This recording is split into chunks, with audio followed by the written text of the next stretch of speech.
就是感觉能脱臼的感觉。原来响是吧？原来响，然后到上个月突然间变成脱臼的感觉了。对。我跟你说啊，有弹响变得不响不是啥好事，说明关节盘有可能前移位了，不可复了。你最近吃东西疼不疼？问你一下。有时候疼。还有啥不舒服没？感觉就这边也跟这边疼，这边那个高低肩。就是这疼啊。疼啊，这边有问题，这就有问题，这可疼。来，背对着我。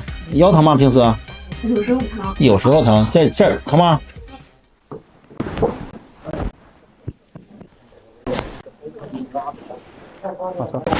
好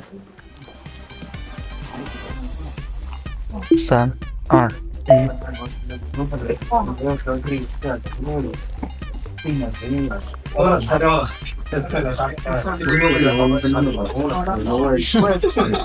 能受了不？可以。